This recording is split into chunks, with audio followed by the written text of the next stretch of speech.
साथियों नमस्कार।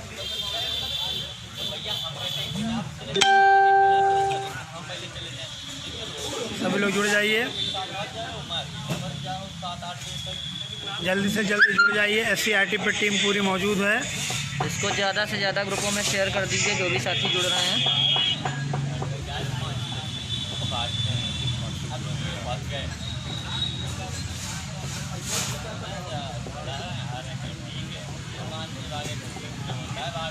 हेलो नमस्कार, गुड मॉर्निंग सभी लोगों को। सभी लोग जल्दी से जल्दी जुड़ जाइए। SCRT की जो अपडेट है यहाँ की मैं आप लोगों को दे रहा हूँ।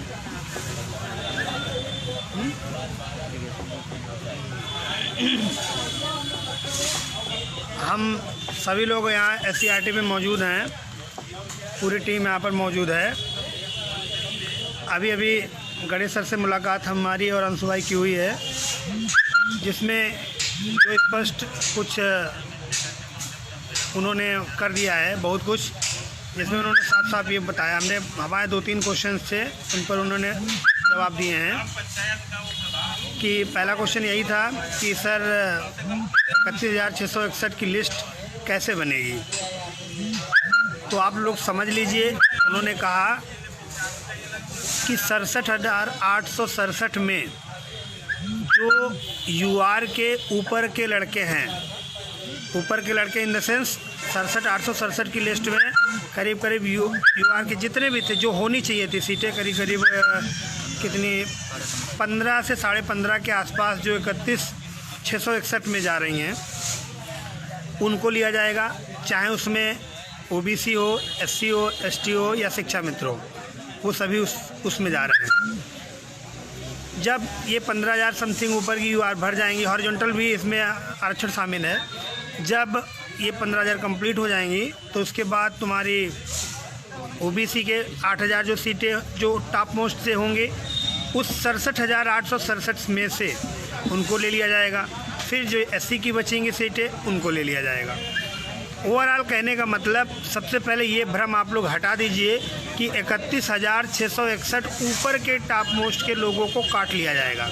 ऐसा बिल्कुल नहीं है, ठीक। पहली बात तो सबसे मेन मतलब यही हुआ जाके कि 67,867 में से 31,661 को चयन किया जाएगा। दूसरा पॉइंट मैंने पूछा, तो सर जो बाकी के जो 37,000 करीब ये बच रहे हैं, ये कैसे भरे जाएंगे। तो उन्होंने कहा कि सुप्रीम कोर्ट का जैसे ही आर्डर आएगा, उसको सेकेंड फेज में हम इनको भरेंगे। तो हमने कहा सर ये हम लोग आगे पीछे हो जाएंगे।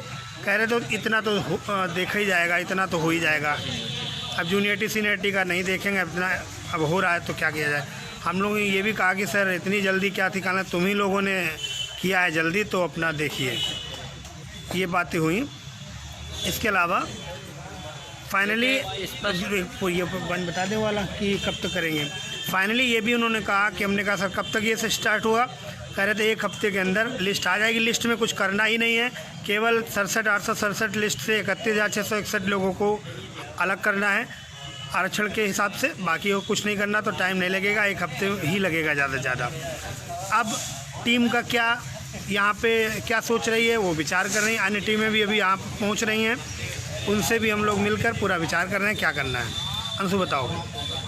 देखिए, स्पष्ट तौर पे जब सर से बात की गई कि सर अगर मान लीजिए वहाँ से जजमेंट कोई पलट के आता है माननीय सर्वोच्च न्यायालय से, उस परिस्थिति में क्या होगा, तो उन्होंने साफ तौर पे कहा है कि उस परिस्थिति में तो जिन भर्तियों को आज हम कर रहे हैं उनको भी हमें बाहर डिस्क्लोज़ करना पड़ेगा, क्योंकि तब तो पूरी लिस्ट ही बदल जाएगी।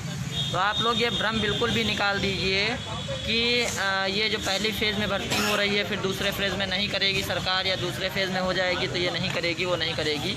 ये सिर्फ एक फेज़ बांटा जा रहा है, क्योंकि ये भर्तियाँ, ये 31,661 पद जो हैं, ये अभी तक एंटरिम रिलीफ के तहत फ्री हैं, सरकार इनको कर सकती है। तो सरकार उसी एंटरिम रिलीफ का फ़ायदा उठा के इन भर्तियों को आगे करना चाहती है। किसी का ज़िला नहीं चेंज होने जा रहा है, किसी का आवंटन लिस्ट से नाम नहीं चेंज होने जा रहा है। जहाँ पे जिसका नाम है, जहाँ पे जिसका ज़िला है, सेम वही चीज़ें रहेंगी। सिर्फ़ और सिर्फ आरक्षण वर्गवार कटाव के आधार पर आपको ऊपर से नीचे के तहत 31,661 लोगों को शासन पहले फेज में करने जा रहा है, अन्य लोगों को सेकंड फेज में।